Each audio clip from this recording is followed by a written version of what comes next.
దోపిడి చరిత్రలో ఎన్నో రకాల దోపిడీలు చూశాం. రాజులు పక్క రాజ్యాల మీద దాడి చేసి దోచుకున్న దోపిడీ చూశాం.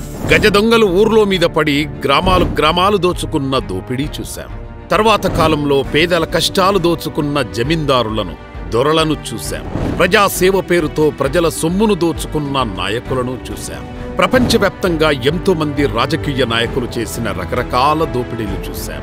కానీ ప్రపంచం మొత్తం విస్తుపోయే ఒక దారుణమైన, అరాచకమైన, నీచమైన దోపిడీ ఒకటి మనం ఎప్పుడూ చూడలేదు, ఎక్కడా చూడలేదు.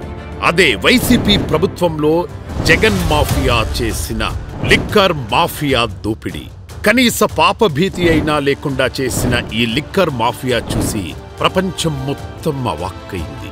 ఈ లిక్కర్ మాఫియా అమ్మిన నకిలీ మద్యం తాగి లివర్లు పాడై చనిపోయిన ఎంతో మంది అమాయకులను చూసి, ఇంటి పెద్ద దిక్కులేక అనాథలైన కుటుంబాలను చూసి కన్నీటికే కన్నీరొస్తుంది.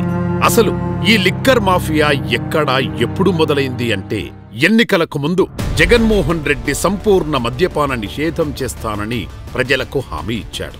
ఆ ఎన్నికలు వచ్చేసరికి మద్యాన్ని పూర్తిగా తీసేసిన తర్వాత మీ దగ్గరకు వచ్చి ఓట్లు అడుగుతారని చెప్పి మీ అందరికీ కూడా చెప్తా ఉన్నా.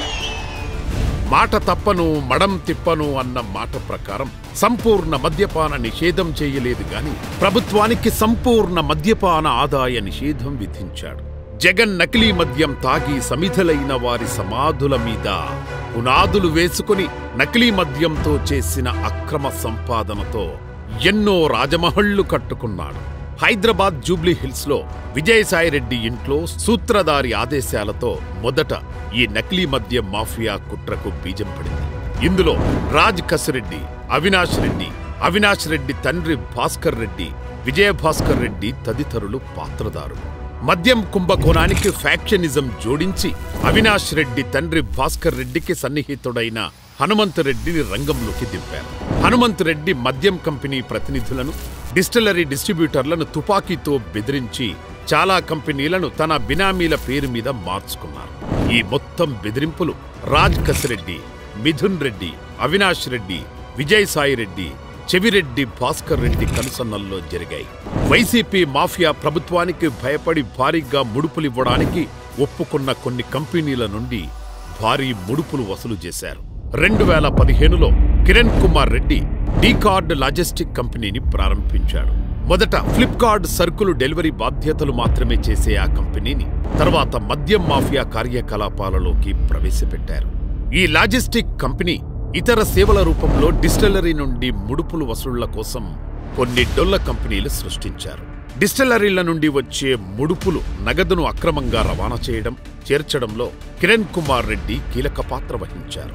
రాజశేఖర్ రెడ్డికి చెందిన ఈడీ ఎంటర్టైన్మెంట్ కార్యాలయాన్ని అద్దెకు తీసుకుని ముడుపులు వసూలు కేంద్రంగా మార్చారు. నంద్యాలలో ఎస్పీవై అగ్రో డిస్టిలరీని విజయసాయిరెడ్డి సమీప బంధువైన పెనక రోహిత్ రెడ్డి అల్లుడు శరత్ చంద్రారెడ్డి బెదిరించి సొంతం చేసుకుని ప్రేడెంట్ campus limited, Shreyas India's limited ద్వారా నిధులు మళ్లించారు. ఈశ్వర్ కిరణ్ కు చెందిన టెక్కార్ ఇన్నోవేషన్, లిక్కర్ ఇన్వెస్ట్మెంట్ ద్వారా ముడుపుల సొమ్మును బదిలీ చేశారు. ఈ ముడుపుల వసూళ్ల లెక్కలన్నీ కూడా ఈశ్వర్ కిరణ్ ద్వారా ఒక ప్రైవేట్ కంపెనీకి అప్పగించారు. ఇలా వసూలు చేసిన ముడుపుల సొమ్మును రాజ్ కసిరెడ్డికి అందజేశారు. రాజ్ కసిరెడ్డి ఇలా వసూలు చేసిన లిక్కర్ మాఫియా డబ్బు మూటలన్నీ అసలు సూత్రధారి రాజమహల్లో నేలమాలిగల్లోకి చేర్చేవాడు. ఇప్పటి వరకు జరిగింది కేవలం లిక్కర్ కంపెనీల నుండి వసూలు చేసిన ముడుపులు 3,300 కోట్లు మాత్రమే.